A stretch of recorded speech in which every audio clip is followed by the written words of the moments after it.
safety and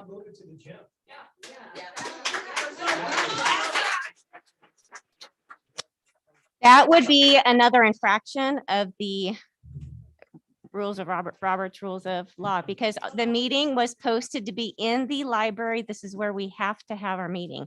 We do not have a choice in the matter.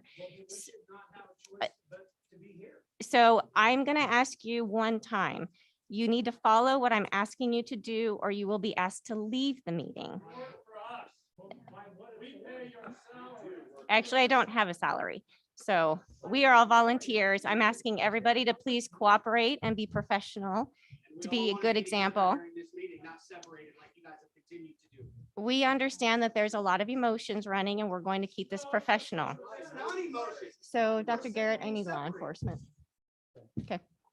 Everybody grab one of these little kid chairs. We'll just sit in the aisle. We'll block it all up.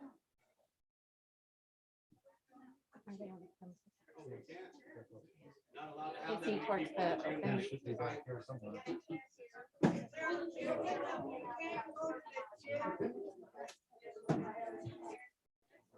Okay.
We don't need law enforcement. We got you.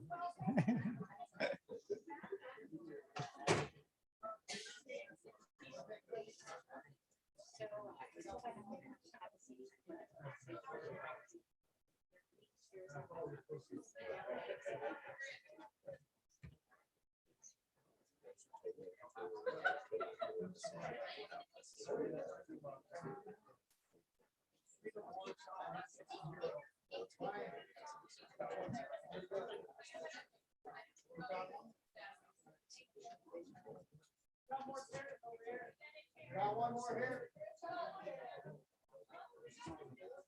Right, you got to be in the chair.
If we want to move it to the gym,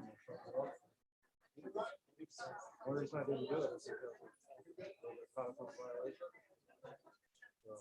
We can certainly do it.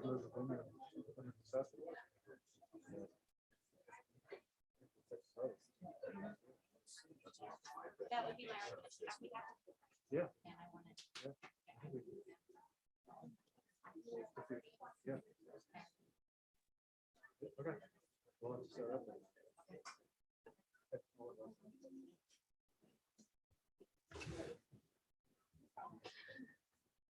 Okay.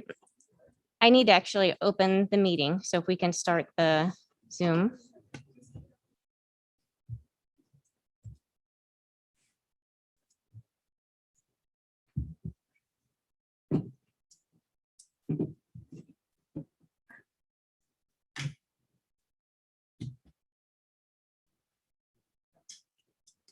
Okay, I'm going to call the meeting to order. Could we have a roll call, please? Yes. Trustee Robinson, Here. trustee Giroux, Here. trustee St. Germain, Here. trustee Ertz, Here. trustee Pomponio. Here. Can I see that agenda real quick? Sorry. I just need to add something. I'm trying to figure out. Okay, if we could. I'm going to ask that we, out of reasons for emergency and necessity, add an item immediately on the agenda to amend the agenda for the location of the meeting from the Orofino Elementary Library to the Orofino Elementary Gymnasium so that we can fit the patrons who have shown up for the meeting. We have exceeded our fire safety capacity for the library, but we cannot move unless we have an amendment to the agenda for the agenda. You identified that as an So emergency. it has been identified. I've asked for a motion. It has been added on to the agenda with the good faith that I did not realize we would have so many patrons here tonight. This is where we have been having our meetings for the last many months. And this has been our standard location of our meetings. And we are under emergency because we are forced past capacity and the patrons have not chosen to separate. Great. I just want to make sure we Mhm. covered it with the emergency declaration. I second that motion. I can't make the motion. I need somebody to make I'll it. make the motion that because of the emergency and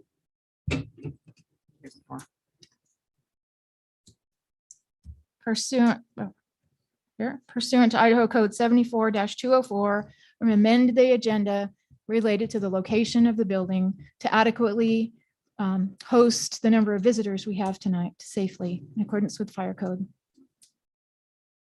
I'll second.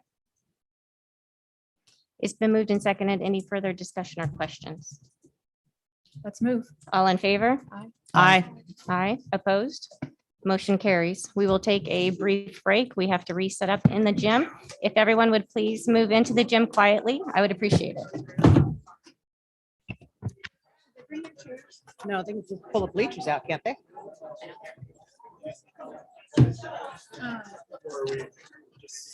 We had the herbs here. I wonder if they could just pull the bleachers out would probably be the simplest thing. Thank you. Thank you, But man. thank you anyway for offering.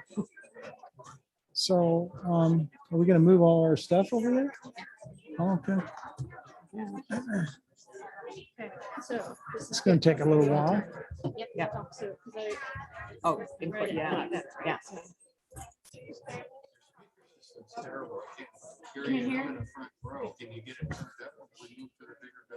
It's actually going to be worse in the gymnasium before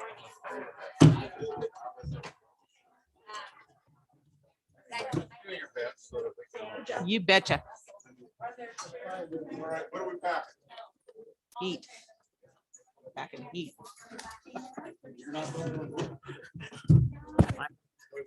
I left the weapon at home. I don't know. I just.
Working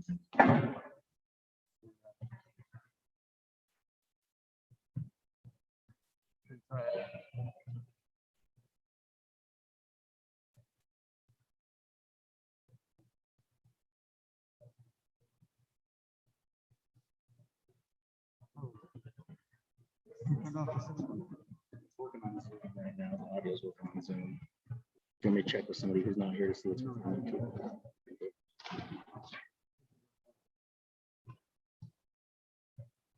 Zoom's up.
Yeah, I was on the deck. I was on the deck.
Let's see.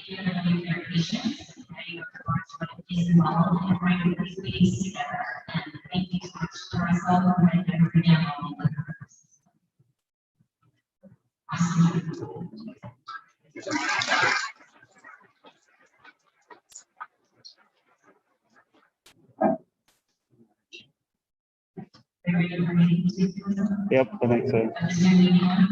Yep. So continue with our agenda. Next is the class.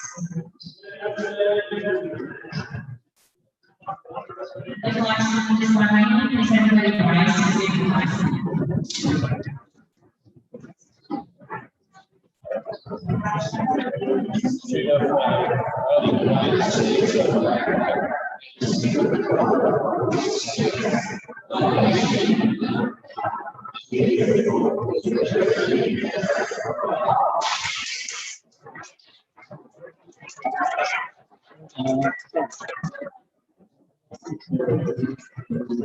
Yeah.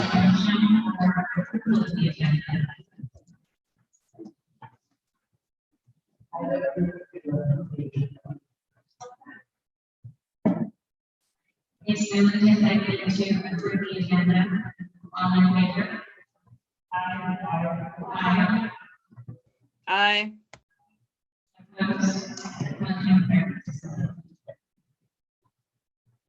And is that the online form is free and Yeah. That's. We'll try to fix that. process working on it.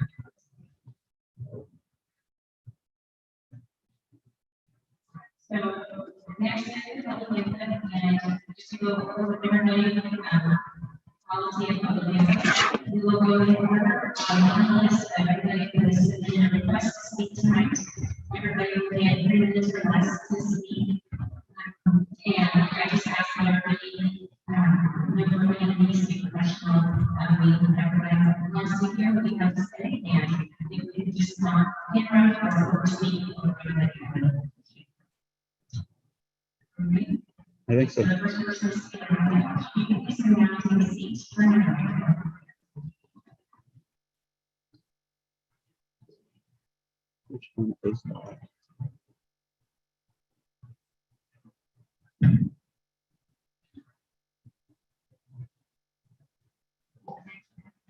Sorry, this is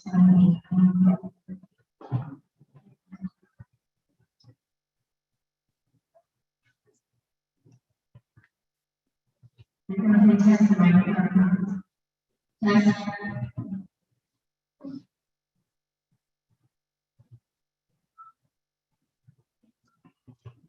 Today, I'm going to speak on my personal experience with people in several key presenting research that supports our position. The one thing we can't do, we can't say we didn't have an enlightened experience. So tonight, I want to focus on that. Facts, when I had COVID going on to my hospital, I was sent to domestic hospital. And much later, I was able to see where I was supposed to be, and I went to COVID hospital. I was then in very close contact with 5 people in hospital people. 2 of the 5 people were my grandma got severe symptoms from COVID. As a family member, was around over 53 times improved in the contact. I did not have a mask on or on anything that I did not increase my function. I am not vaccinated. I tested negative 3 times during the whole situation to conclude a negative test 3 weeks after everyone, including myself, stopped quarantine. We are ignoring the fact that national media back to then that should not be ignored. My most recent negative test results will now be with 3 errors on them to improve my nationality, but more importantly, where I live. We want to focus on the data and the numbers that help me with the data and numbers are valuable and are subject to humans who make mistakes. We are making decisions on numbers that are not accurate. They have to take all our monitoring on treatment and the best therapy after COVID. To rely on one doctor or one hospital opinion on how to handle COVID is simply saving people's life. Masks are not the only failure measure. We cannot prove OES negative to usher solely because of masks. It is fact that usher OES had a mask mandate, but they also have strict authority, limited sporting activities, rules and laws regulating the visitors and community gatherings and civic events. We have no good choice for previews to measure what the factor did. There are too many other barriers to say what kind of OES we will all year. Maybe we should look at what we're training and limiting the virus levels and same trends in place with masks and workers. Therefore, there's no population that has directly and solely impact the virus trending down. I would even go so far as to say that the trend of COVID virus are the same trend we see with other viruses that are flu because that is just the way the virus works. For the FDA community, a massive amount of spread of COVID-19 and the massive considered a medical device. Whether or not it's limited to appropriate for school boards to mandate that children use a medical device. When did it become appropriate to unite public education from not using a medical device? It is an overreach of power to mandate use of a medical device. So I don't want to enforce mandate use of a medical device. Voting for a mask mandate and potentially be more harmful to our students national level. Offering the impossible deaths of children ages 1 to 14 is not a good but it doesn't do suicide. That matters for the CDC and for your sources of decisions. It is time to consider children's mental health, which is a real crisis here. Not alone on a proven restricted measure. A mandate of one health is spreading your agenda and making this decision a political decision, rather than making a decision that's truly based on our children and public safety. Stop making your mask a lighter. Stop making it a mask versus a mask debate. And look at the hundreds of other options out there to reduce risk that does not include vaccine or children. Thank you.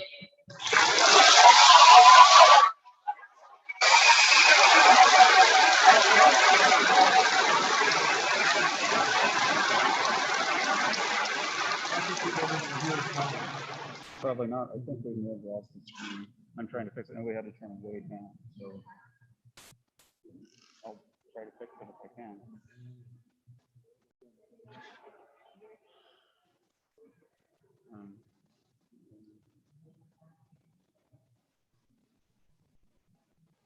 Hey, I don't want to interrupt, but this is Angie. And just so you know, on the Zoom and I guess also YouTube, we can't hear a word. It's so echoey that the audio is so bad we can't understand a single word. Yep, well, we moved.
This is Angie again. We have no sound on Zoom whatsoever now.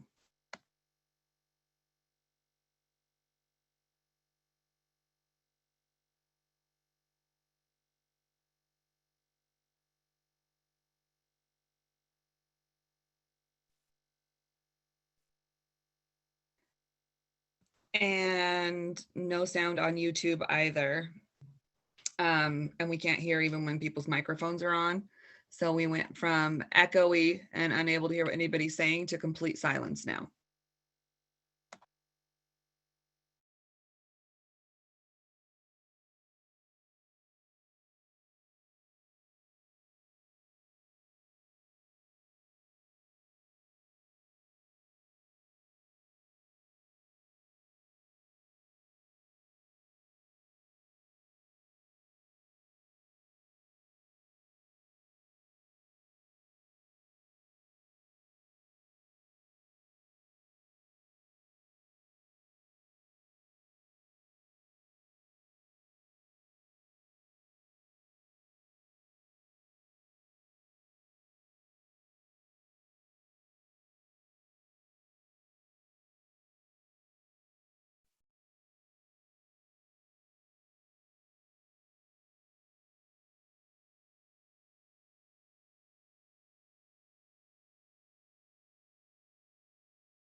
Angie, are you able to unmute yourself?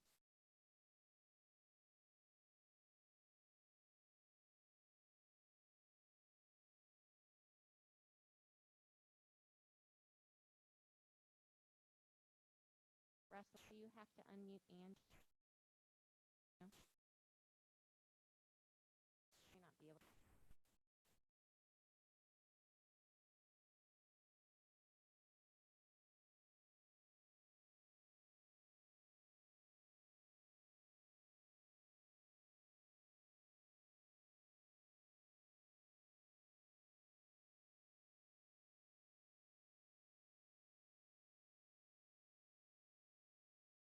Testing again.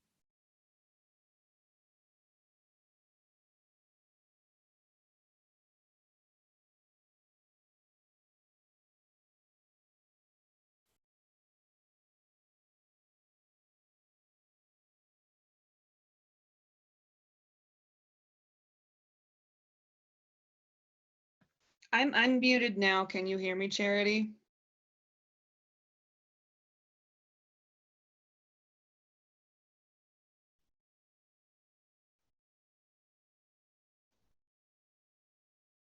This is Angie. Can you hear me now?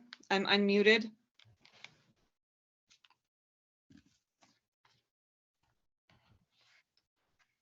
I heard you.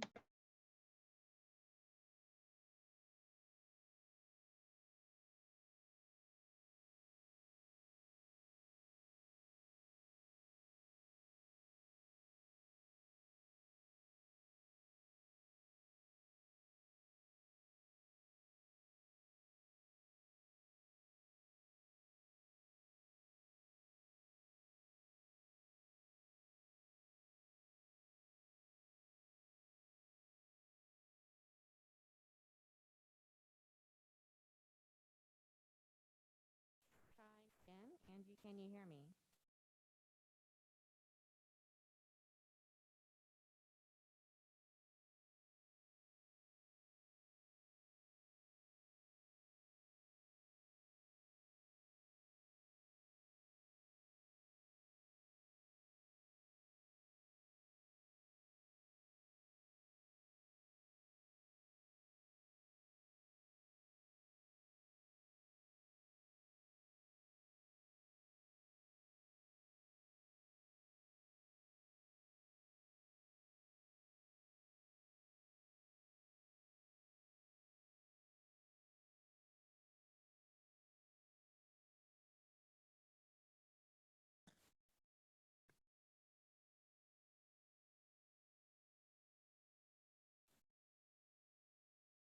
You want me to speak closer to the microphone?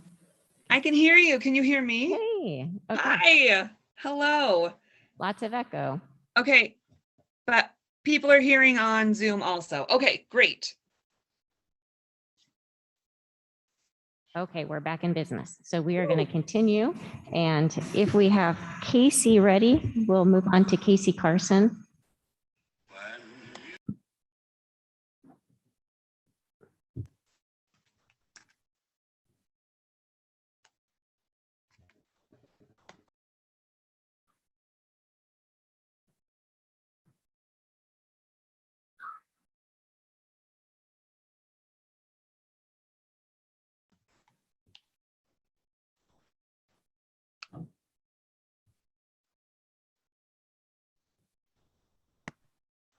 Hello, can you hear me? Yes. Okay. Hi, Casey. Hi. Good. When does my time start? Okay, go ahead and start. Okay. Good evening. My name is Casey Carson, and I am here to talk tonight about mental health. Not one board meeting I have attended to in regards of COVID or masking have I heard you discuss how important our children's mental health is. You say to follow science, but you only bring one side of science. There is science to back up both sides of the mask wearing and virus, but you choose to ignore it. You bring in the same medical doctor multiple times to back up your mask mandate, but where is the pediatric psychologist? You say, follow the science and set your feelings aside. Okay, let me tell my daughter to stop having a panic attack because she fears that she will be forced to wear a mask and may have to be homeschooled and miss her friends. Let me tell her to suck it up when she says she can't focus on her test because the mask makes her anxious because her face is breaking out. Her feelings may seem minimal to you, but should never be dismissed. Meanwhile, we are expected to encourage kids to be independent thinkers, to have courage and integrity. We teach them about freedom and liberty and stand up for yourself. But here, put this mask on and shut up. It doesn't matter if you're healthy, and it doesn't matter how you feel. This isn't about your body or your choice. This is called gaslighting, bullying, and mental abuse. You are messing with our children's mental health. You say you are here to provide a safe and healthy environment, but mental health is not your priority. Instead, you fearmonger and bully these children into thinking that the air they breathe will kill them, or if they don't wear a mask, they will kill members of this community. Are you willing to be held accountable for these children that you have mentally affected? Let's talk about science. The second leading cause to death for ages 10 to 14 is suicide, and that was before the pandemic. Children ages 3 to 17, 4.4 million have been diagnosed with anxiety. Children ages 3 to 17, 1.9 million have been diagnosed with depression. You also want schools to stay open for children who don't have the best home life, but what hope do they have when they come here and are yet forced to do something that is not healthy for them? Where is their hope and where is their safe place? Stop the fear mongering, stop the mental abuse, and start looking into the long-term effects this will have on our children, and let us be parents and let us make the right decision for our children. Thank you. Thank you, Casey.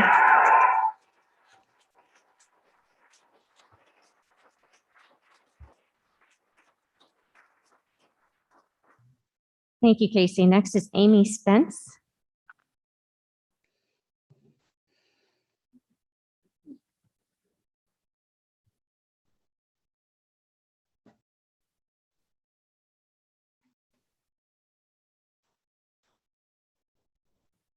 Go ahead and turn your microphone on.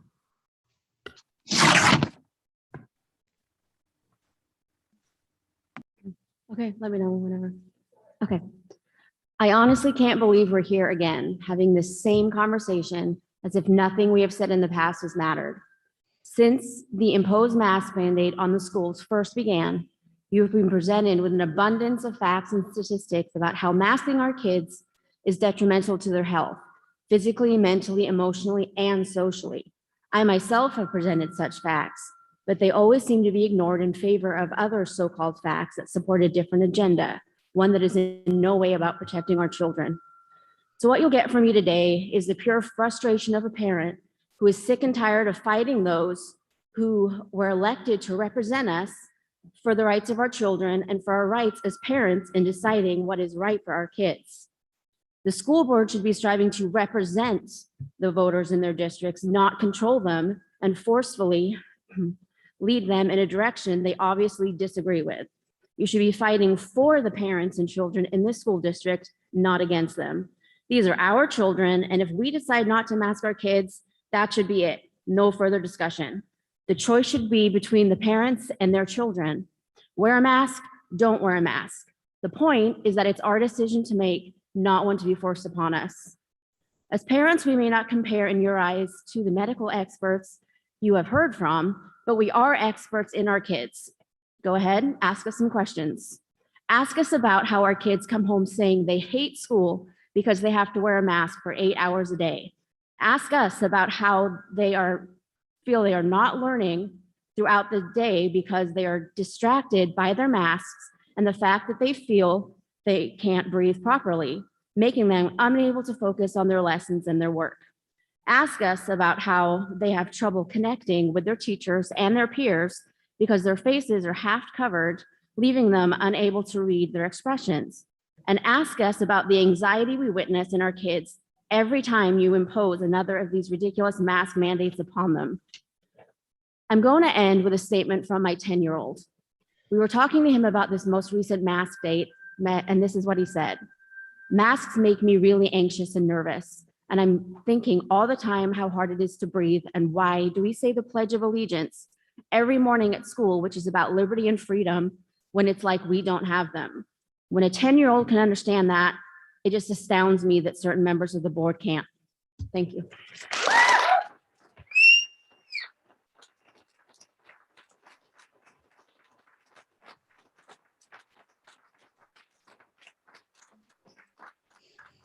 Next is Cutter Price.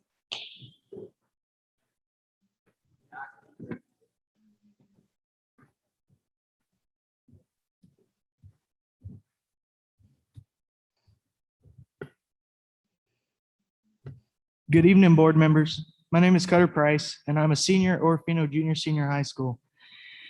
I'm speaking to you today on the current issue we are all facing, masks. Not the fact of wearing masks, but having the choice of wearing masks. When we were all in school wearing masks, we were miserable. No one likes them. But when it's a choice, every student feels better knowing they've made their own decisions. I know I felt better making my own decisions. But recently, I think it's a little strange how the day after we have a 95% attendance rate at our high school, y'all mandate the masks. I am a strong believer of individual freedoms, but right now it feels like my decisions are, or your decisions are trampling my liberties and the rest of my fellow students' liberties. I know that for me, I feel better with my own medical choices, but I cannot speak for everyone. If I do not want to wear a mask, that should be my choice, and I should not be denied my right to an education. And again, it is not the fact of wearing masks, but it's being refused the choice of wearing one or not. Thank you.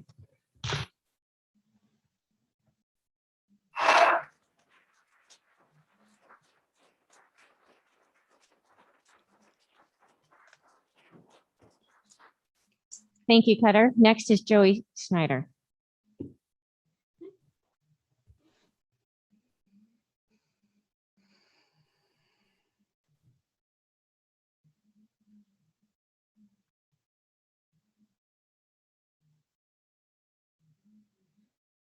Go ahead and turn it on. Testy. Mhm. Hear me? A little closer. Good. Okay. And I'm okay. Hi, my name is Joey Schneider. I'm a resident of Clearwater County and I'm a mom of 3. I have 1 at OES and 2 at the high school.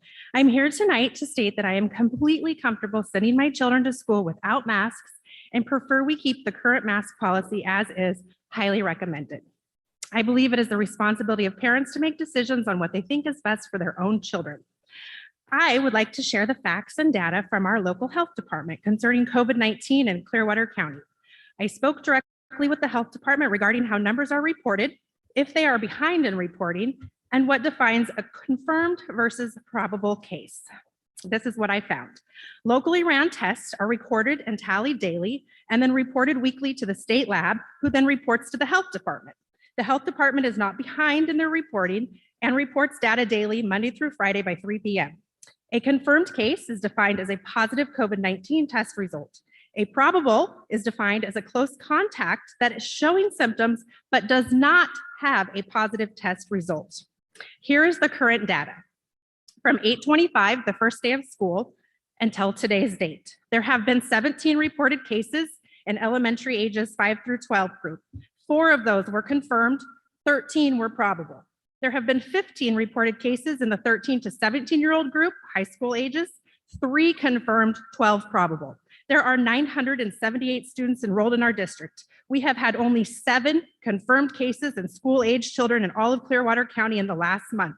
That works out to be less than 1% of our students.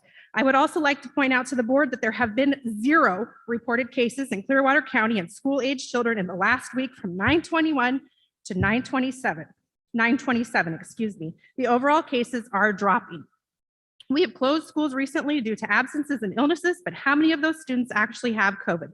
According to the data from the health department, less than 1%.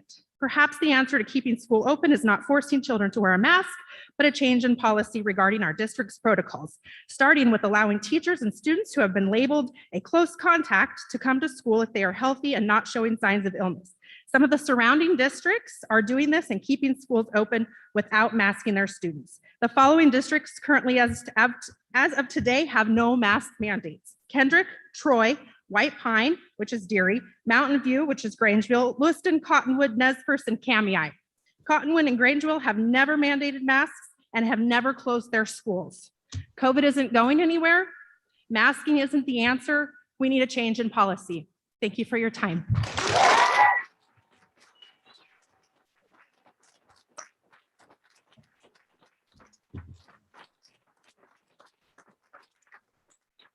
Thank you, Joey. Next is Lindsay Van Rudd.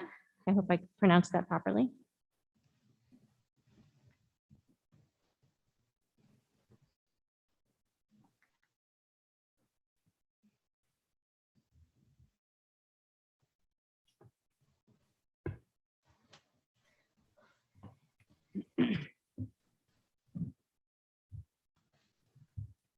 Go ahead, Lindsay.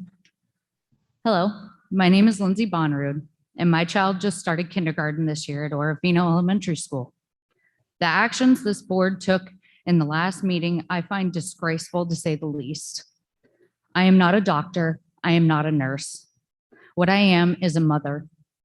The physical and mental health of my children is my first priority. You have no idea what the long-term effects of young children wearing masks are. You are not their doctors. So how can you tell me that it's in my child's best interest to wear one? Let parents worry about their children's health and well-being. Your concern should be how to give them the best education possible. Mr. Garrett expressed in the last board meeting that the district has had to deal with fall absences due to sickness even before COVID was around. Out of the entire 145 absences at OES in the beginning of September, did any of you think about the common cold or influenza? That could have been keeping children out of school, because I can tell you that those illnesses have not been eradicated just because COVID is around. It was also said that there were no accurate number of COVID cases at OES. The only accurate number was the number of kids out of school. I know that my son was sick with a common cold before the Labor Day weekend, and I kept him home from school so he wouldn't get any others sick. Was he one of your children you considered a COVID case? Because if you did, then that is misinformation that you are spreading.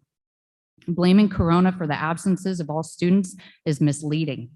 It's irresponsible to put fear into the community that our school is being overrun by this virus. Let parents make the decisions when it comes to their children. It seems to me that most of the board members care about is the average daily attendance of our children, which was admitted by Mr. Garrett when he said that that is how schools receive money from the state and federal government. With each percentage drop in attendance, they get money withheld from them. Is that why you're so worried about students being face-to-face? I think the words Mr. Garrett used was hurting our dollars. What about hurting our children? Shouldn't that be more important than money? You will take the community's dollars, but you won't hear their opinions, which is why there was no response when parents asked for an emergency meeting after your quick decision for mask requirements. You took a poll with staff, but not with the parents of the students. Do our opinions not matter to you? If that is the case, then we have a bigger problem with these schools than just masking. Remember who you work for. Thank you.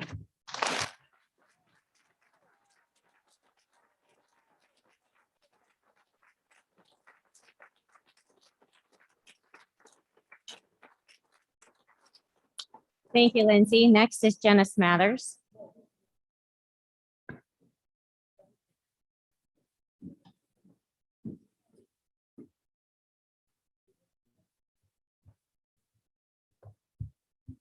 When you're ready, Jenna. It has been brought to my attention that you've been getting many opinions, but none of which are from students. I feel since you are making it the child's responsibility to shield or be the protectors for adults, you should hear the voices that you've been putting pressure on. I conducted a survey of the students at OJSHS. I hope you saw the results in your email. At the last school board meeting, you stated your mission is to protect the safety of students. What you don't realize is you're only controlling our school environment. We are together after school, at sports, on the weekends, and we are not sick. Another statement I have heard is that we are carrying it to our grandparents who are at a higher risk of dying from COVID. I asked my grandmother about this. She said, I am 80 years old. The time spent with my granddaughter far outweighs the small risk of dying from COVID. My mental health and the memories made are more important to the quality of life. Also, as a child, it is not our job to protect adults. This stress is developing more mental issues for children and teenagers. By enforcing masks, it increases the rebellious behavior between all grades. Students who are supposed to be wearing masks don't. It causes some students to act out, which could end up harming other classmates. I've also heard kids judging other kids for not wanting to wear masks or cooperate with the rule because they do not stand for it. Although you're looking out for our physical health, it can cause poor mental health. Enforcing masks is only making it a bigger problem for a student's safety, whether it is physically, socially, or mentally. No matter what a student believes, students are being bullied and torn down until they are left with no opinion for themselves. We all know we are going to die. We'll never know how, and we'll never know how we're going to go out. Instead of worrying about a virus that might take me out, I'm trying to live my life to the fullest while I can. Instead of teaching our generation to weaken ourselves, can we go back to teaching how to eat and exercise right? Teaching these things will strengthen our immune system so we don't have to worry about viruses. I understand that you were looking out for our safety, but you are really not. You forgot mental and social safety. If you are sick, stay home, exactly how we would treat any virus. Making children wear masks every day is about the same thing as making your child wear a helmet all day, every day, because you're afraid that they might hit their head on something. Teaching younger children in our district that everyone is sick and the only way to protect ourselves is to get the vaccine or wear a mask is not what we should be teaching this generation. In your eyes, I'm only a child, so when making decisions that protect you, do not forget about the children that you are using to do that. Thank you.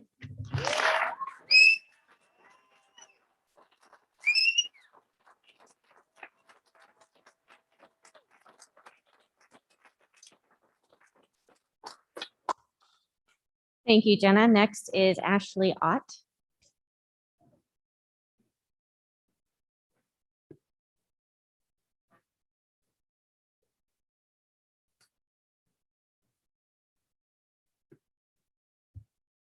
Okay, when you're ready, go ahead and start.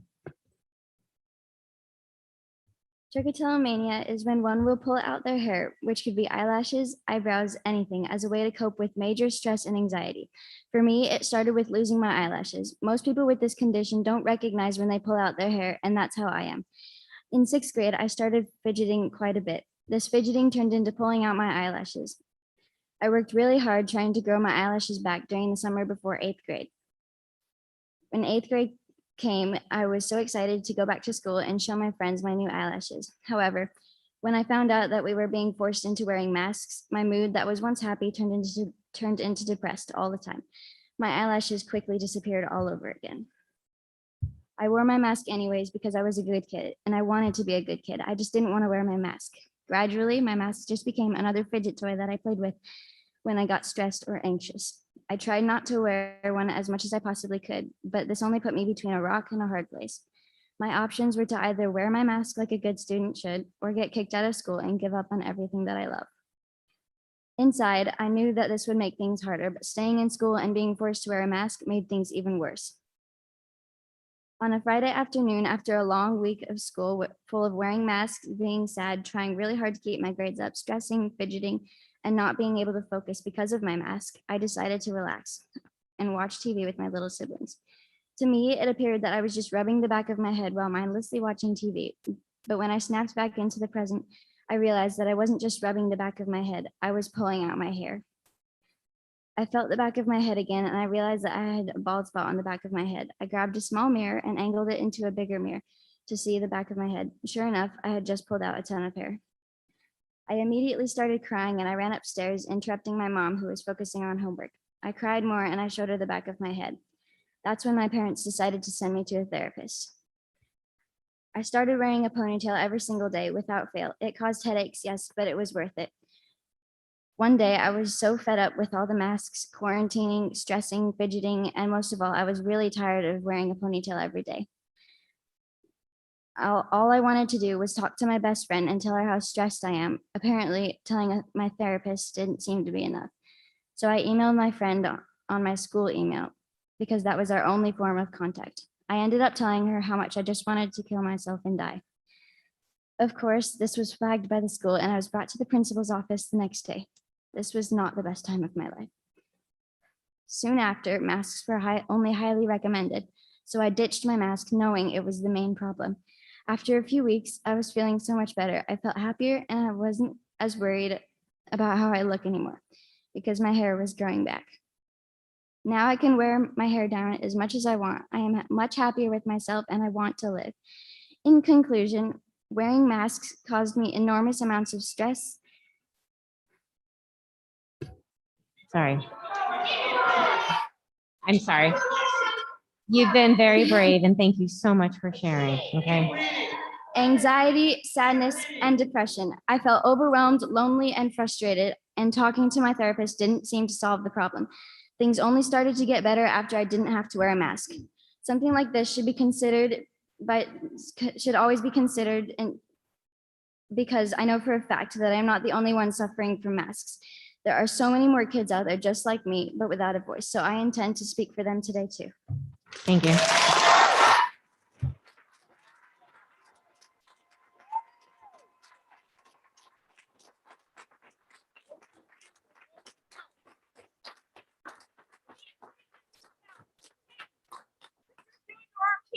Next is Carolyn McCollum.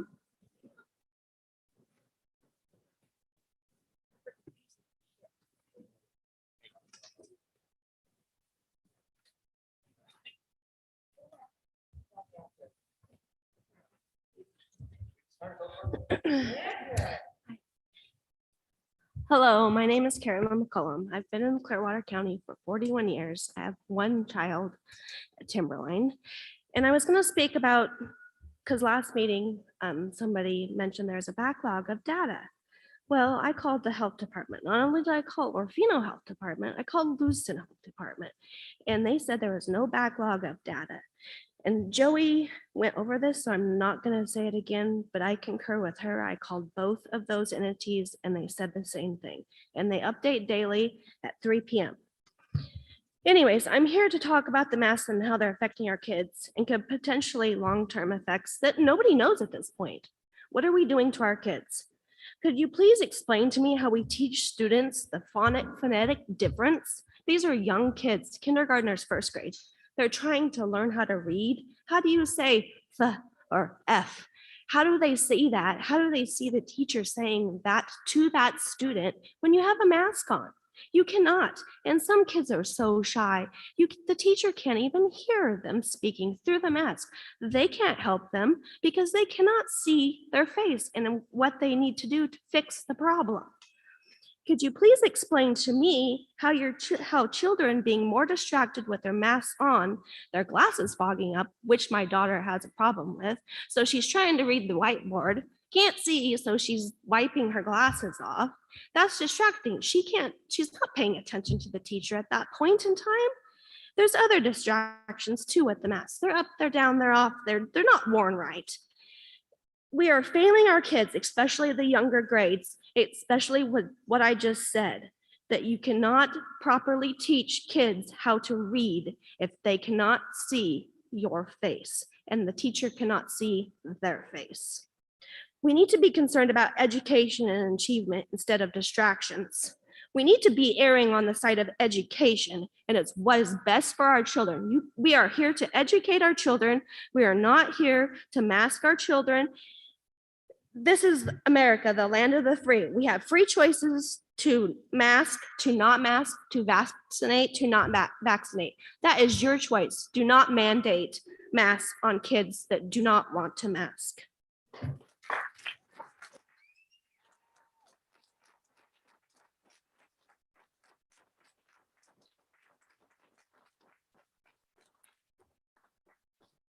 Thank you, Carolyn McCollum. Next is Cassandra Swindle.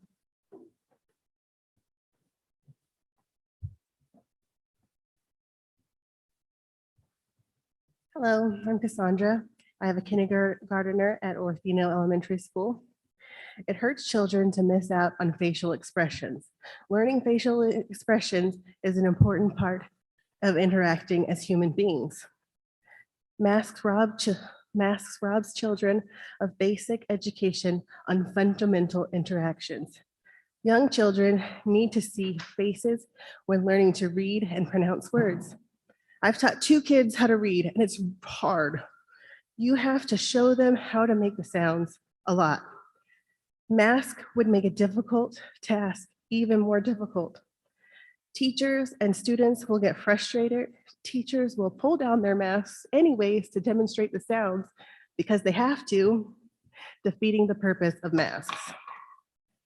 My son, Jethro, is partially deaf in his right ear and needs to see faces, and he needs to see mouths to communicate. He can't wear a mask because people won't be able to understand him because he doesn't speak very well. Already, he has trouble making friends and playing with others. Do you understand how frustrating it is for a person not to be able to communicate with the people around them? I've seen it firsthand, and it is miserable. Masks will make him withdraw and spend more time alone. I homeschool 3 out of 5 of my kids. The youngest one is too young. I would homeschool Jethro, but he needs speech, occupational therapy, and physical therapy, and I can't afford that on my own.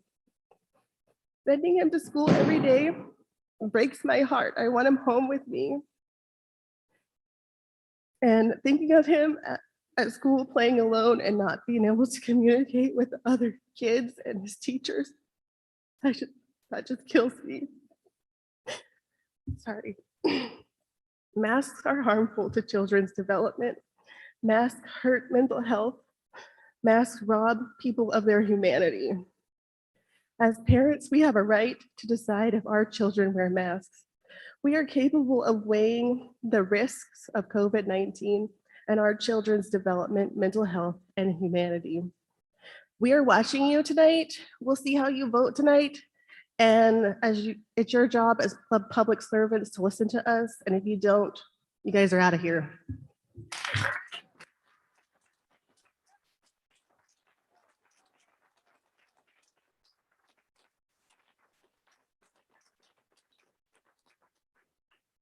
Thank you, Cassandra. Next is Joanne Allen.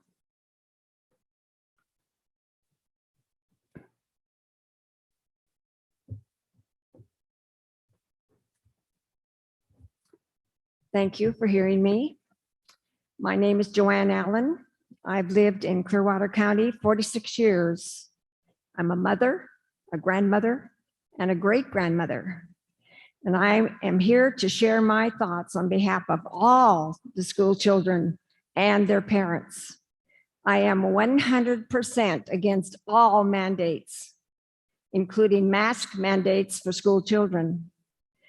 I want freedom for parents to choose masks or no mask, no forced mandates. Please reconsider. Please allow freedom.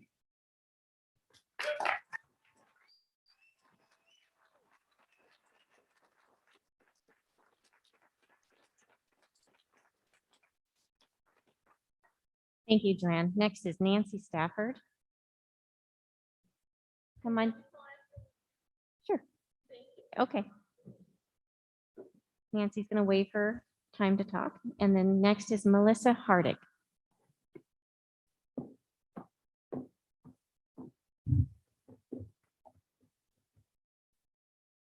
Good evening. Thank you for hearing me. I speak to you on a personal level as a mom of 4, 3 children that go to Orofino and 1 child that goes to Timberline. I'm also a nurse as well as an educator myself. I still hold my teaching credentials in the state of Idaho as well as the state of Montana. Last school board meeting, I sat here and listened to several members say that there is no evidence that support the science behind that there is mental issues with the masks on our children. This is 5 minutes of research, and there's more than enough right here to show otherwise. You're sitting there saying that there is a science. I took an oath as a nurse to protect my patients, which include my children and the community members that I serve as a nurse. I took an oath to do no harm. By putting these children in masks, you're doing exactly that. You're causing problems such as mask-induced exhaustion syndrome, which has been defined and is new coming out because of the masks. It causes things at a psychosocial, psychological, and health consequences that include but not limited to shortness of breath, lower oxygen levels, rising carbon dioxide levels. The masks collect and colonize viruses, bacteria, and mold. Self-contamination, increased stress hormones that lead to increase in adrenaline and cortisol, dizziness, malaise, chemical toxicity from the textile and non-woven masks. It also causes fear in children, chronic stress condition, mood disorders, insomnia, fatigue, depression, decreased empathy, on and on and on. This is ridiculous. We have the documentation. That aside, I can speak personally that I've had masks on, and I hear the studies or the people that sit there and say, if nurses can handle it for 12 hours, kids should be able to. I can tell you right now, we can't handle it for 12 hours. I was constantly running to the bathroom to get my breaks so that way I could have a moment of reprieve. That was taken away from me. Then we were told we couldn't have our masks on in our break room while we were eating. We had to have them on, or we had to go out into the parking lot so we could have fresh air. That was taken away from us. When I questioned why we were masking our students again back in December and November of last year, I was told, we cannot control what our children do outside of our school system, so we will control them in our school. Excuse me? I am a parent. You have to answer to me, and you have to answer to every one of these behind us. This is my community. This is not a reflection of what I do as a job. This is me as a parent, and this mother bear has been awoken.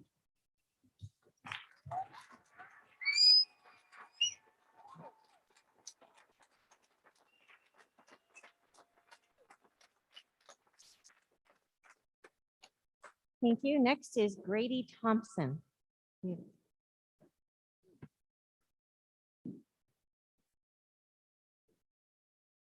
First like to ask the board if you are going to limit time, because if we have more students that would like to speak, I would like to give my time to them. We don't have a limit on overall time. Everybody gets 3 minutes Perfect, thank you.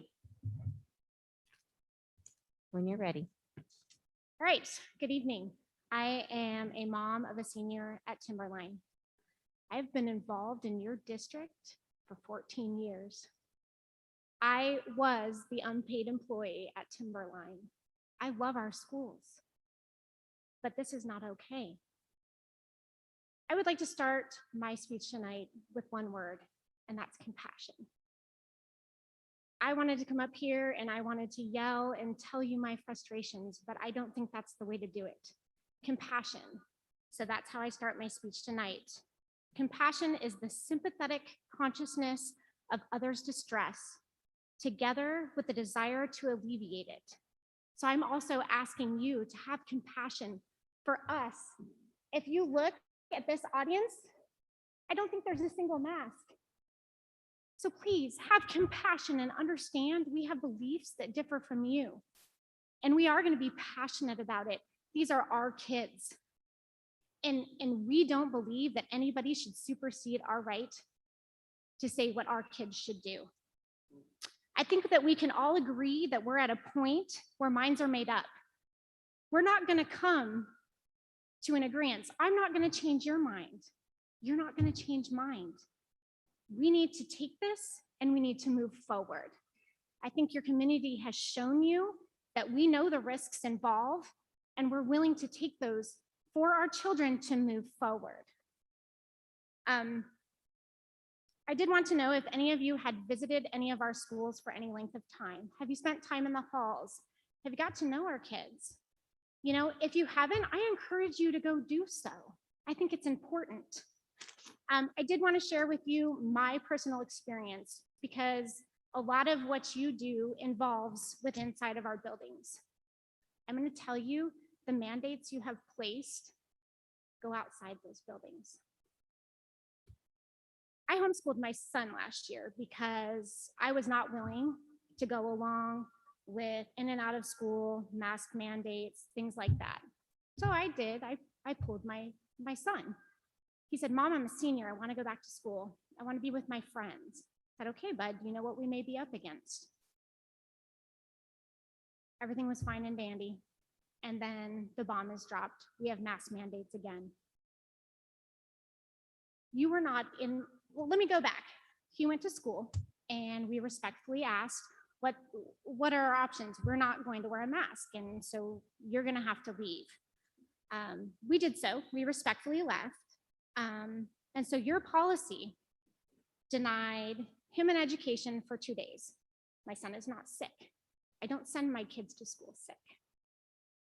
So here we are, perfectly healthy. I will wrap up. Please give me 30 more seconds. I can give you 10.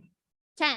So basically you were not in my house to see my son's despondency, his depression, his anger. Mom, I just want to go to school. I am being punished for being healthy. I want to be there. Why?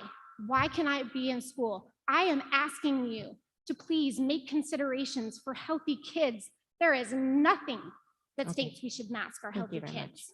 And please stop demeaning us for having different views. Thank you. Thank you.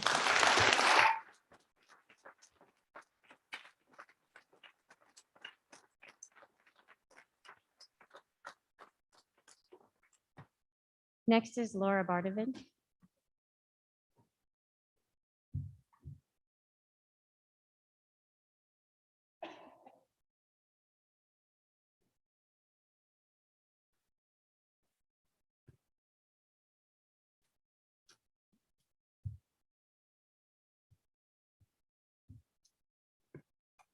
Hello, thank you, Chairman Robinson. My name is Laura Bar-David, and I am the grandmother of 3 maniac children. I have 1 at elementary and 2 in high school.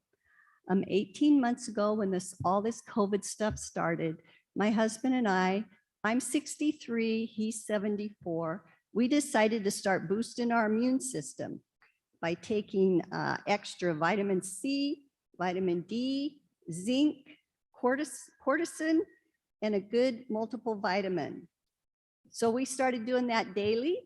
Last October, it'll be a year this month, in October, we did catch the virus, but it was like the 3-day flu. I had fever, body ache, headache. I did lose my smell and taste for like 3 weeks. And my husband says he still can't smell, but we lived through it just fine. To me, it was like the 3-day flu. And I just want to point out that we are the higher generation that everybody's so afraid of, that, these kids have to wear masks to protect us. And the kids do not have to wear masks to protect us. We're responsible for our own health, our own immune systems. I know a couple that is vaccinated, and about a month ago, they got sick and tested positive, and they had the exact same symptoms as I did. They were sick for a week with fever, body aches, blah, blah, blah, blah, blah. Sadly, I do know 3 people that have succumbed to this virus, but many, many more have been sick and recovered just fine. I don't wear a mask. I've never worn a mask. And I don't think mandating masks for the children is wise, because we've already heard all the mental issues that it can cause.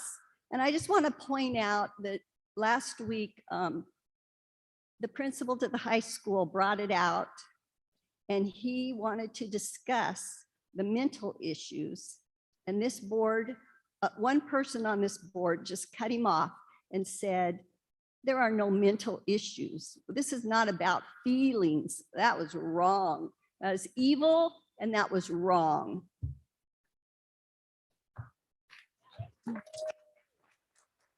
The preamble to the Constitution of the state of Idaho declares, we the people in the state of Idaho, grateful to Almighty God for our freedom to secure its blessings and promote our common welfare, do establish this Constitution.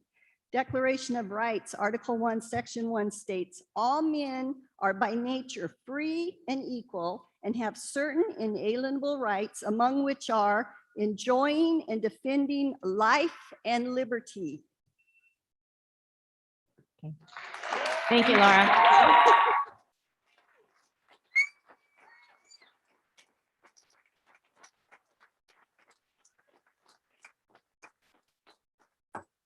Next is Damon Popovic.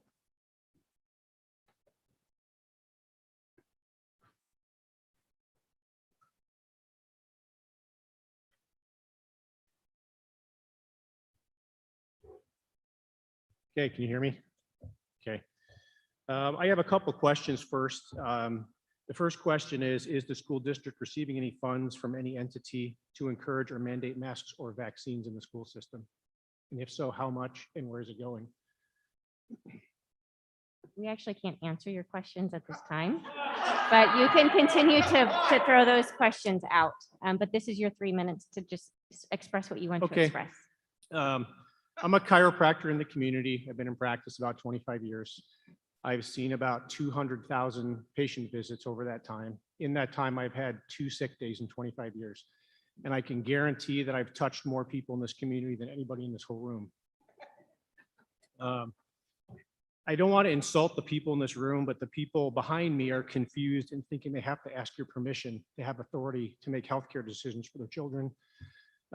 We live in a state of Idaho, and you can reference before you vote statute 32-1013, which protects the parental rights and freedom over healthcare decisions for their children. And that you being a governmental entity, they have the right to sue on the behalf of any damages that their children undergo due to any mandates or coercion or force that you make their children undergo. So I ask you to reference that, but they don't need your permission to send their kids to school with or without masks, but they do have a right to protect their own children the way they see fit. So I have a feeling that we know how this vote's going to go because we have 3 people not wearing masks and 2, and I have a feeling that the 3 people that are wearing masks probably are not going to have jobs after this. But I also am asking, which you probably won't answer, that if you do coerce kids to wear masks, who is accepting liability for the health conditions caused by the wearing of those masks for those children? In addition, the last several days, we've had many parents ask for potential exemptions or documentation of health conditions related to wearing masks in my office. And in every single instance so far, we have documented elevated blood pressures, increased pulse rates, and significant anxiety symptoms in wearing those masks for children. So if there is harm done to children, I'm encouraging parents to talk to me about that, and we can point them in the right direction. But we do have a statute in Idaho which does protect health freedom of parents and the decision-making in the school and out. And each child is entitled to a free education under the Constitution. So if you make it so they can't attend school, then you have to make it so they can receive a free education, whether they're in school or not. So I don't need any feedback. I know you're not going to answer any questions, but I have faith in the God-given immune system to protect us. I've touched probably 9,000 patient visits since COVID started. I don't wear a mask. I don't wear gloves. We use sanitation and safe procedures. I'll wear a mask at the request of patients, but I do believe that the people behind me need a little more education on their actual rights versus asking you to give them freedom, which they already have. Okay, So thank you very that's much. all. Okay.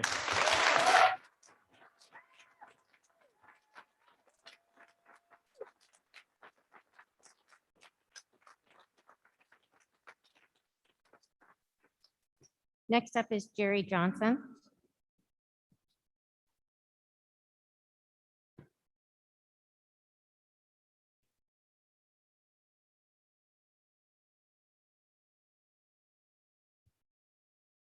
Thank you.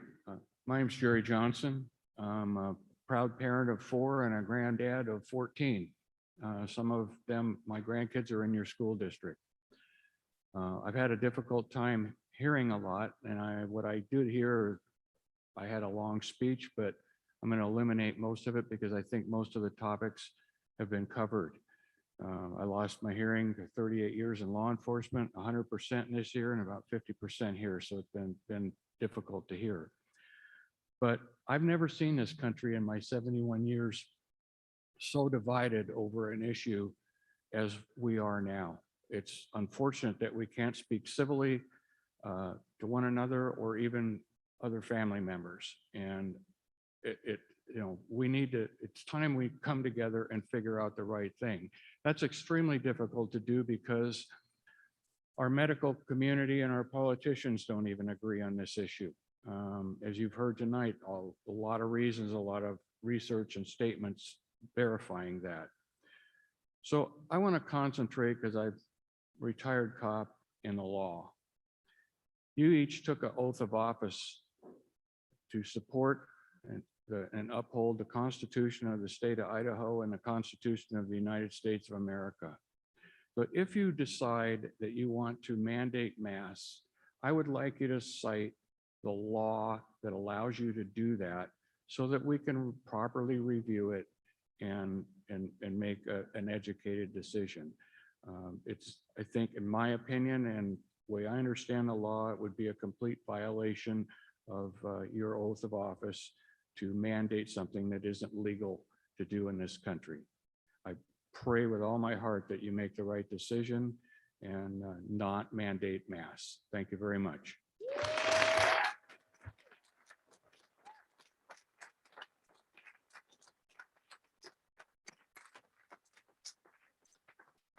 Thank you. Next is Shelley McFerrin.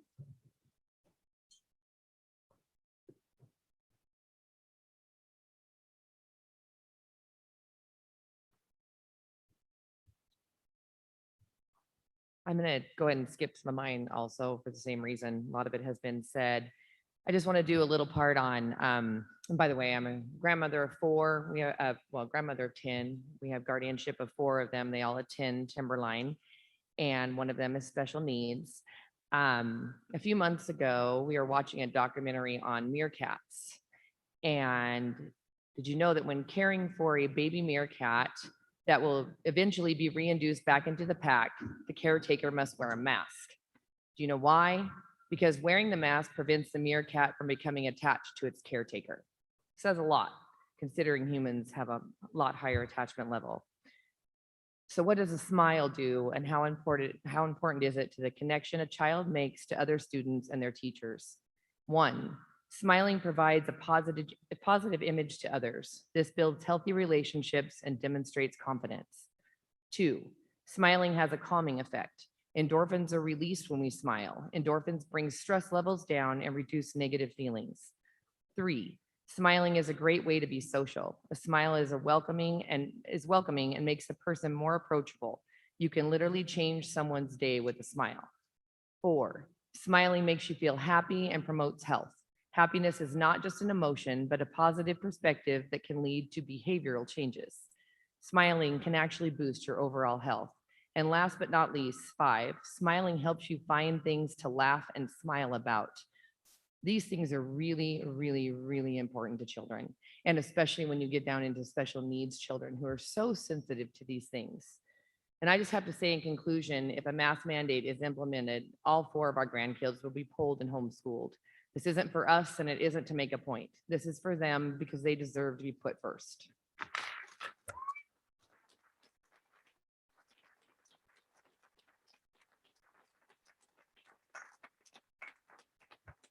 Thank you. Next is Taylor Davidson.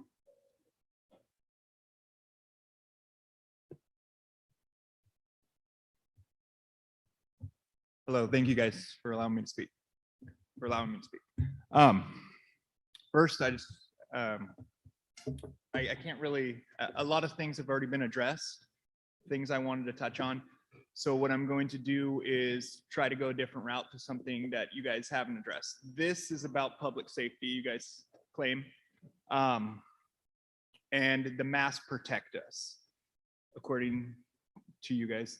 And so children, gonna be a really hard time not touching that mask, pulling it off, because this is about health and not spreading this quote unquote virus. I have watched every single person here multiple times, even the ones that, I'm not looking at the ones not wearing masks, but the ones that are wearing masks. We've all touched our face, we've all touched our hair, we have all touched that mask, we readjust that mask. You grab that water, you grabbed that water just a second ago, you pulled that mask down, you touched that, she's touching that pen. We're all touching these stuff and spreading these germs, right? So you guys are expecting these 5-year-olds, these 6-year-olds, these 7-year-olds to, because you're in the business of protecting our children. We send you guys, our children, to educate them, and that's all we're hoping for, education. I fled from a tyrannical state to come here, and we get here, I ripped them out of school. My daughter hasn't been in school since kindergarten. She's in 2nd grade now, and we're how far through the year? So she was so excited when we moved to this town, where the trade-off was we would allow her to go to school to meet some friends, and her first day she goes to school and she comes back so excited, lit up. And then we come to the board meeting, or my wife came to the board meeting at night bawling, she calls me, when that vote came in, and we fled somewhere and it found us again. That's what we're thinking, right? But I know it hasn't. After I look around this room and hear these voices in this room, this is not coming from this community, this is coming from the board. And all I'm asking you to do is to educate our children, focus on that. We're the parents, we will take care of our children. I don't send my child to school when she's sick. I don't think they'll send their children to school when they're sick. We're not asking for permission, we're asking you to focus on what you're here for, and that's to educate our children. I respect you guys in your positions. I wasn't here when you guys got voted in or anything like that.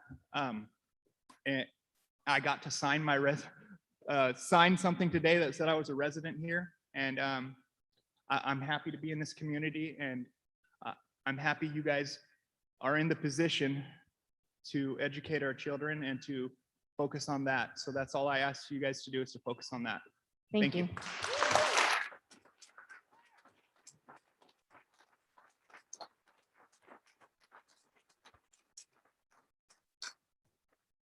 Next is Elizabeth Ott.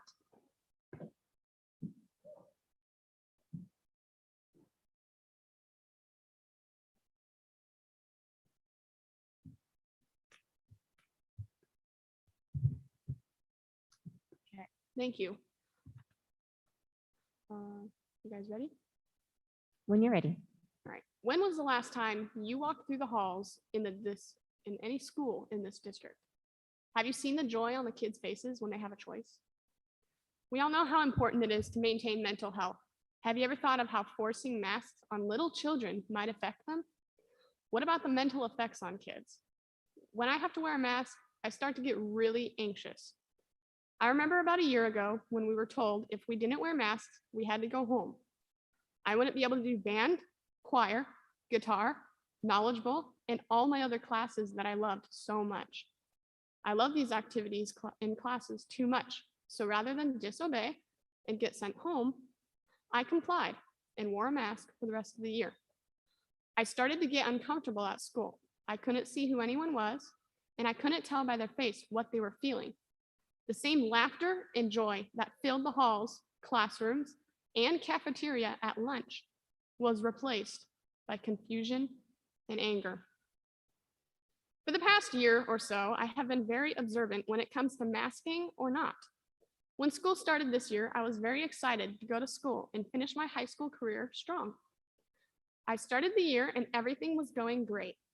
Everyone was happy, healthy, and energetic about having a choice to wear masks. Very few students wore them, and they didn't try to get us to wear them, and we didn't tell them to take them off. We were all respectful in that manner. When masks were required again, everything changed. The whole demeanor of students changed drastically. Kids at the high school were getting sent home for not wearing a mask, and they didn't come back to school until the restrictions were lifted. Health is just not physical, it's mental too. Keeping your mind healthy is just as important as keeping your physical body healthy too. You are not my parent. My parents are in charge of my health. You cannot tell me what to do with my body and my health, especially when it comes to my mental health or my siblings' mental health. Especially my mental health, my friends' mental health, and even my teachers' mental health matters to me. Mental health is not just about staying sane. For me, it's about being happy, staying healthy, and engaging in fun activities. But wearing a mask makes me not want to do any of that. I have taken notes and noticed how wearing a mask affects my peers, my teachers, and even myself. If I catch someone's eye, I don't know if I should say hello or stay away. The inevitable stares from my peers can look mean or nice, but without having the smile to prove it, I really don't know because it's unidentifiable. Not being able to see people's smiles and facial expressions makes it extremely difficult to read people or situations. Just one second. Do you truly care about the kids in this situation? Because why isn't anyone asking us what we think? Thank you. Thank you.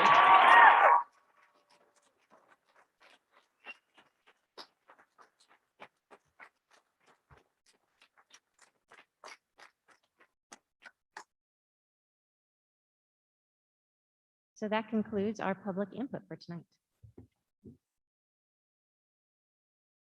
So I will open up to board members to discussion item 1, our COVID back to school plan.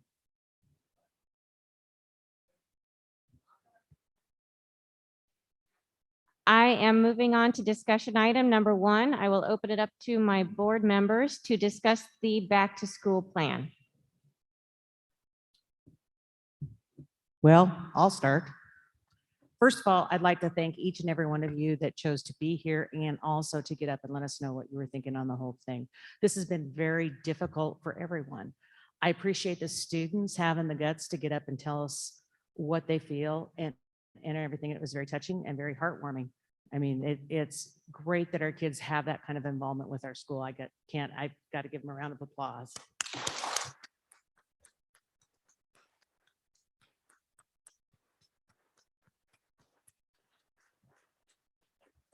I think that there is a solution to this, that we can compromise, and compromise is a wonderful thing. We've looked at a lot of the different avenues that the other schools are taking, particularly CAMI came up with a fairly workable plan. And also our leadership team did some work on it and have come up with some really, really good compromise, including if you're sick, stay home, which I didn't know that was a new thing, as someone else pointed out to me earlier today. But you know, that's really, really important. And don't think that people aren't listening to you. I mean, I can only speak for myself, but I definitely listen to each and every person that reaches out to me all the time, because I have to tell you, this is my community. Okay. Not only was I born and raised here, I've lived here all my life, as did my parents and my grandparents and my great-grandparents. A lot of you I knew as children, which kind of dates me, but I have grandchildren here. I've known some of you since you were small. So don't think that we don't care, because I personally can say I really, really do care. I remember Ryan Smathers riding his tricycle when he was a little kid. Yeah, day before yesterday. But rest assured, we're going to come up with a plan. And I think that we can compromise and we can come up with something good. And we've been taking notes. And that doesn't involve a total mask mandate. Okay, so moving on. You want to? Yeah, Miss. I'm going to have to ask that the public does not speak out. That's not allowed at this part of the discussion. We are going to continue to discuss amongst the board, but we can't, it's not a give and take discussion. This is just for the board members. So Mr. Johnson, I wanted to address your question about the legal authority of the board. And it was sent to me by a woman's husband who is here. The husband's not, but the gal is. And I talked to them a lot over the weekend and back and forth, but he sent me a link to the state legislature about the responsibility of school districts. And there are two items. I can't pull the darn thing out. But one is item number 4 in this statute is around the safety. We have a responsibility for safety. And then item 7 in the legislative statute is does give us the ability to determine in a infectious situation, an emergency. It is, Kelly, and I'm gonna find it. I'm just saying what I read in the statute today, and I really wish I could pull it up. Hey.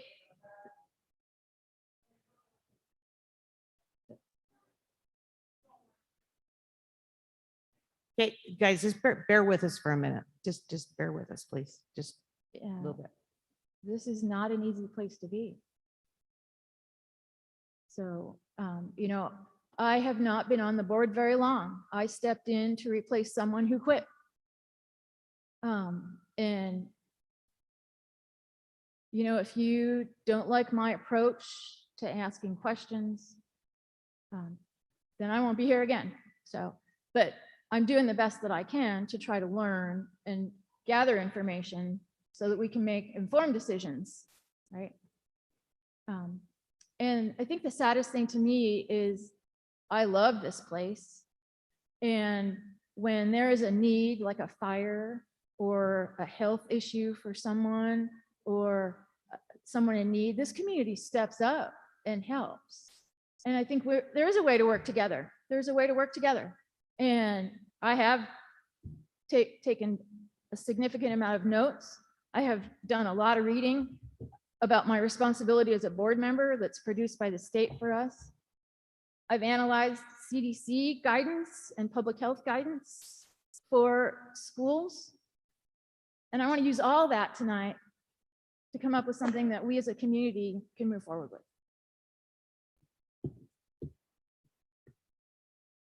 Well, I'm just going to share with you that along around, I guess it was September 9th, I tested positive for COVID after, you know, having a long weekend fishing and that kind of stuff and being in the outdoors. And I'm here tonight without a mask on because I can't breathe. So I just want to tell you that what I was impressed with, and I think it probably solved a lot of our problems because I actually experienced it. And I'm 70 years old and I'm just reading a Bible verse that says the days of our years are 70 years. Ouch. Okay. And if you're lucky, 80. Okay. So I made it through that. And I'm doing pretty darn good. But what really impressed me about it was as soon as I had a little bit of a fever, I went down and got tested. I found out immediately I had it. Then you can do something about it. And of course I social distance. I mean, I shut down. So to me, maybe there's some factors involved here. Even just, I've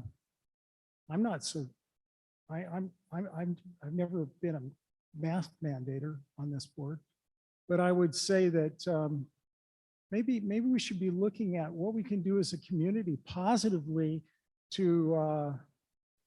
I think it's assumed there's a correlation between what's going on in school and what's going on in the hospital, and I'm not so sure that's true.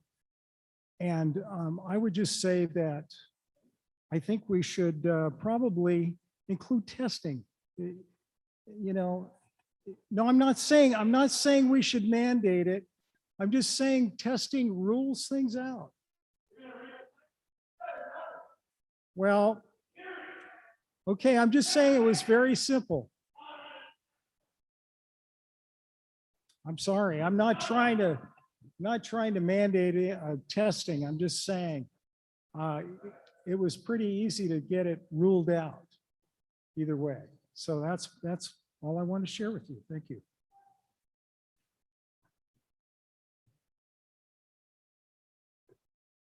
Just a couple comments I wanted to make to summarize everything is in a perfect world, of course, we wouldn't want our students to be masked, but we are still living in a world where we're trying to manage COVID in a community that has a low vaccination rate, has a low testing rate. And that means that the ones that are being tested, there's a lot of them that are testing positive. That means we're missing a lot of kids out there who do have COVID and we never know it.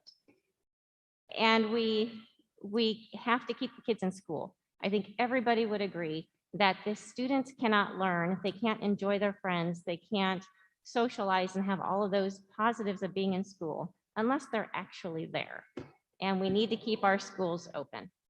And I think we need to figure out what we can do to keep our schools open. With no masks at all, within 7 days of school opening, we had 2 school closures. That didn't work. So we have to find a solution that will work.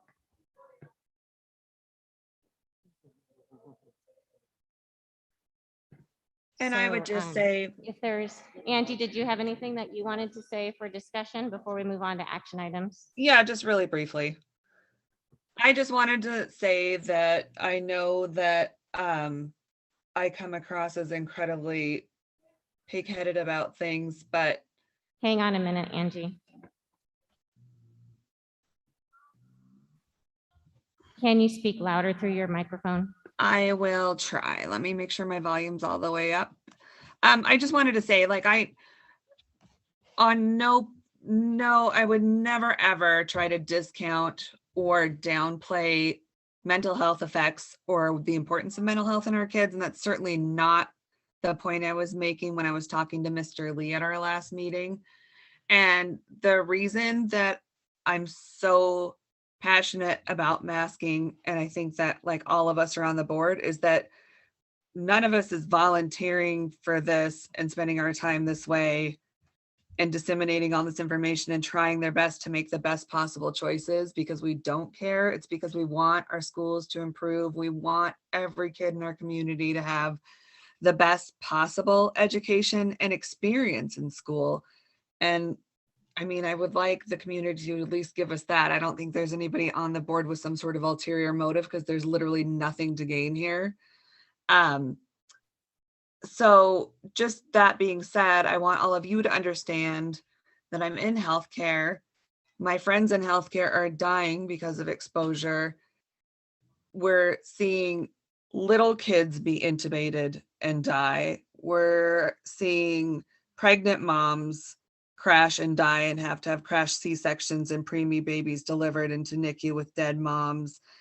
And we're seeing people that otherwise wouldn't die that are dying horrible deaths. And so all I've wanted from the beginning of this is to take any action necessary to lessen the impact on our community and our greater community as a whole, and to look at science and data like we do for anything medical, like we do when we figure out what flu strain's coming down the line this year and we need to immunize for that. The same way that we have our standard immunizations that kids have to be in school, or our food service workers have to have so they don't pass Hep C on to us. It's just standard public health measures. And I understand how emotional this is, but my only intent from the beginning of COVID has been to try and decrease the number of people that are dying needlessly. So I still feel that we need to mask in schools. I respect and understand that people have other opinions. Once again, to quote Neil deGrasse Tyson's, the great thing about science is that it's happening whether you believe it or not. And we know that masks, social distance, and vaccinations are the primary way to reduce the millions of lives that are being lost right now to COVID. So I think that we need to figure out a way to Please stop speaking prevent out. it. That's it. We need to make sure that Angie, you're welcome.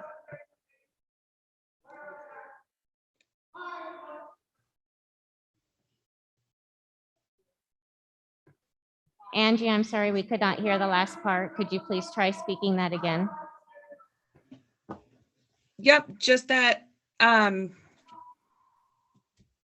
all opinion and conjecture and popularity aside, this is a monumental event and we have a responsibility that's greater than people yelling at us via Facebook, and we need to make sure that we are keeping our patrons safe.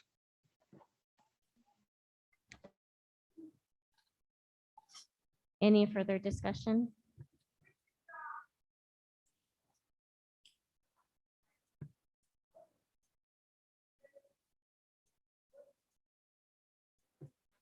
So if the board would just let me know if they had anything else to say before we move on to action items.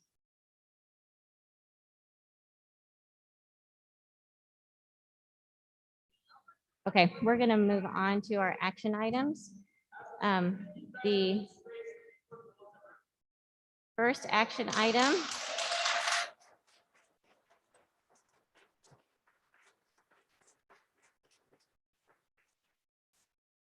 first action item is under the consideration of the open meeting violation from September 20th meeting regarding the back to school plan, action item number 1. And I just need to make a couple statements regarding this.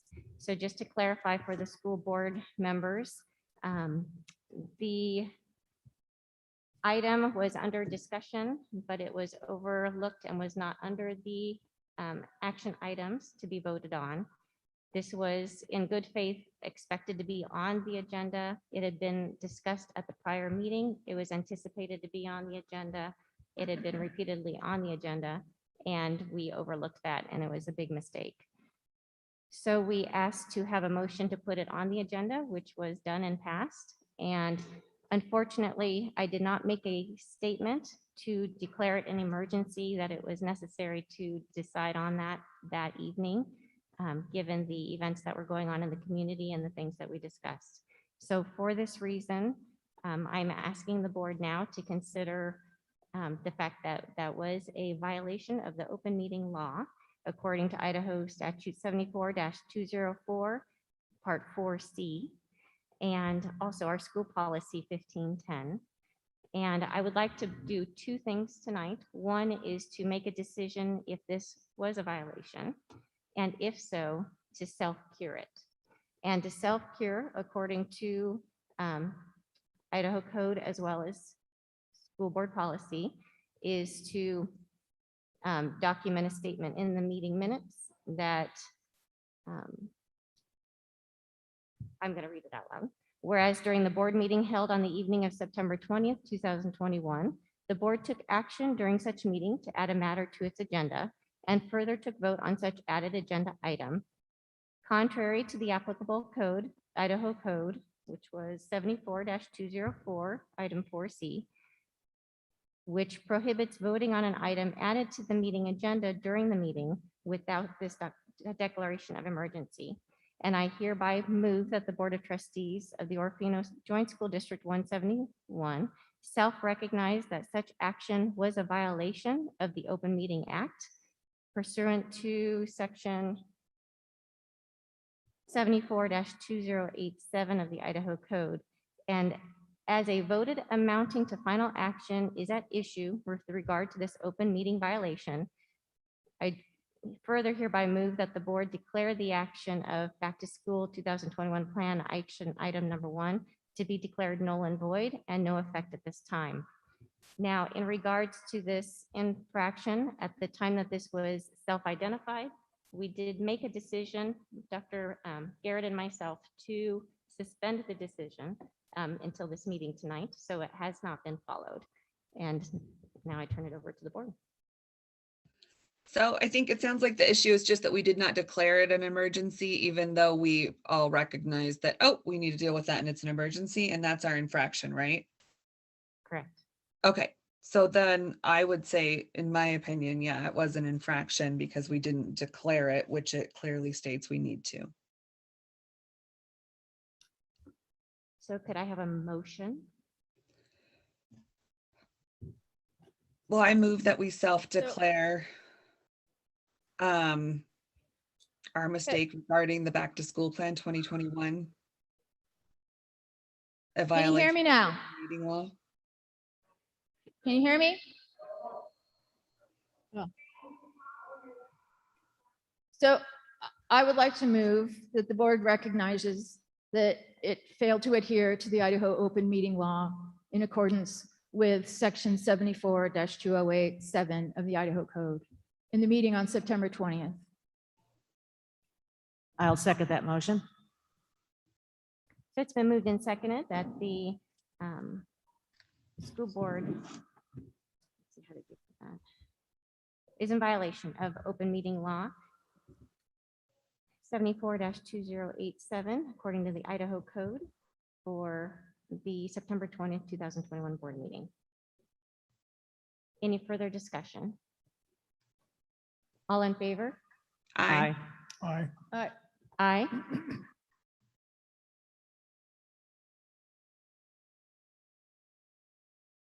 Angie? I eyed. Motion carries. And then the next motion will need to be regarding the cure that I read before.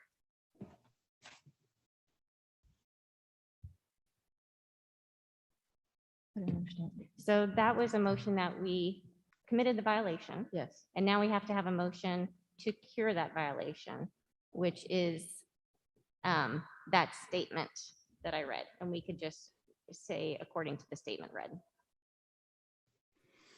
I'll move that we cure our open meeting violation according to the statement read by Chairperson Robinson. I'll second.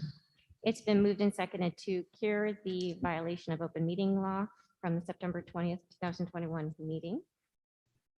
Any further discussion? All in favor? Aye. Aye. Aye. Aye. Aye. Opposed? I'm sorry. Motion carries. All right. Okay. So now moving on to action item 2, COVID Back to School Plan 2021.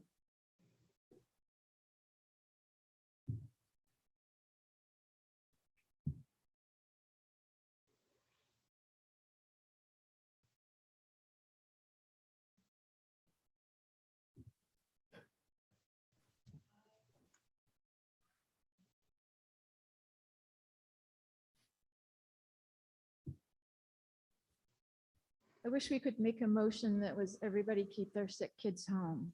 And I know it's not discussion time, but you can do that, right? The issue is that COVID is transmittable before there are symptoms.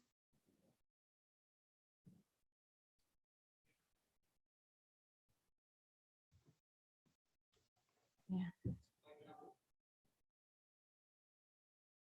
Okay, so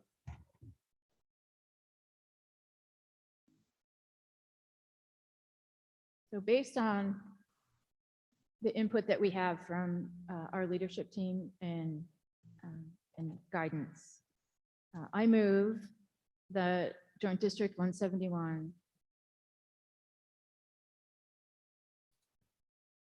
have masks face coverings highly recommended. When we have greater than 2% of the school population out with COVID, positive tested. That's right. Or we have 25% of the school population out. We close school.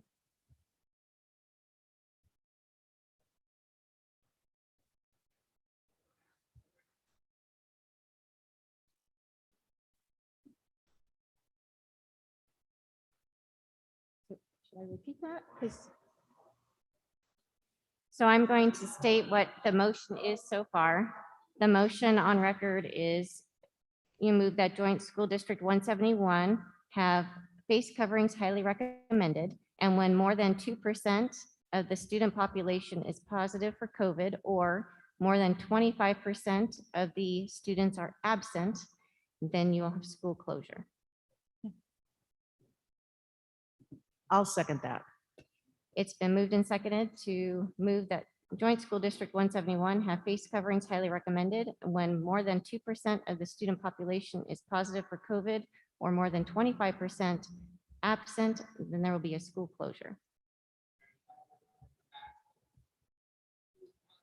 Is there any further discussion from the board members regarding this motion? My concern is that we're just gonna have shutdown after shutdown. Angie, we can't hear you. Hold on a second. Okay. Try and speak as loud as you can in your microphone. My concern is that we're just gonna have school closure after school closure with that. And then also just less people willing to get tested or have their children tested. So I don't think that that would have a positive impact on community-wide infection rates. I think it'll just have a negative impact on testing and increased school closures, which we all can agree is not the best for our kids. It's just more time out of school.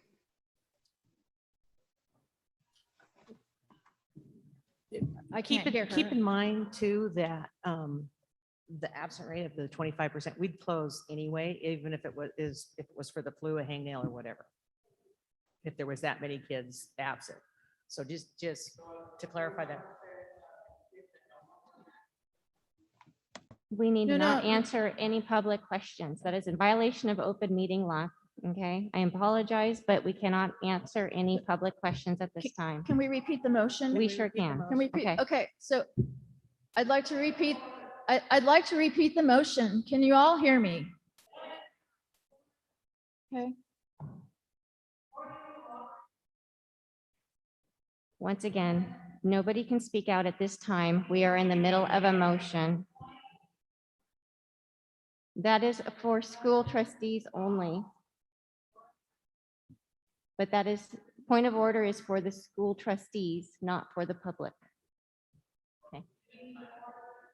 So we're going to allow Chris St. Germain to repeat the motion again. I will ask once again if there's any further discussion. Okay, the motion is.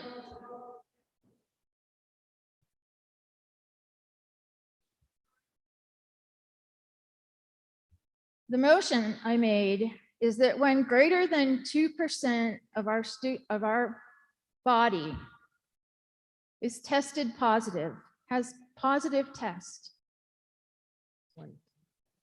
or 25% of the school population is out, we close school.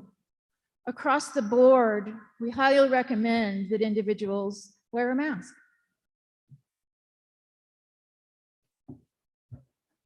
So we have a motion. It's been moved and seconded. Is there any further discussion regarding this motion? Well, I don't think it says in the agreement here that the leadership came up with. It says if the school has greater than 2% of the student staff population in attendance test positive for COVID-19, then the students and staff will mask for the 14-day quarantine period, not close.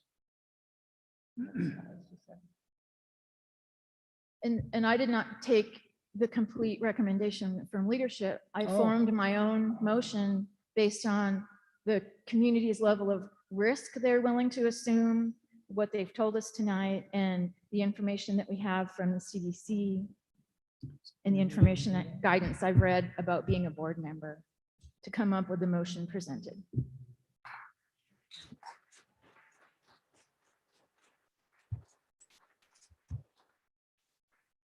Are there any other discussion points at this time?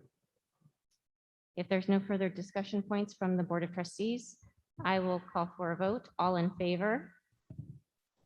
Aye. Aye. Opposed? Nay. Nay. Motion carries.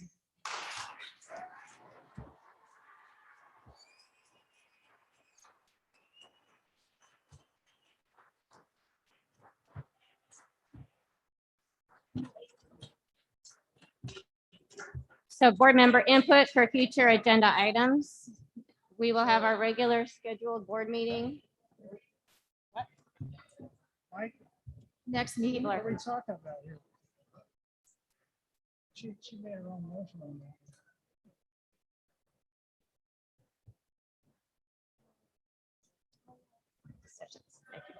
Might be the end of the board meeting. So our board meeting is not concluded. We need to finish up, please. So the board member input, are there any items for Yeah, future well, I'm not. agenda items? You're welcome. Okay, Yeah. I will call an adjournment to the meeting at 20:50.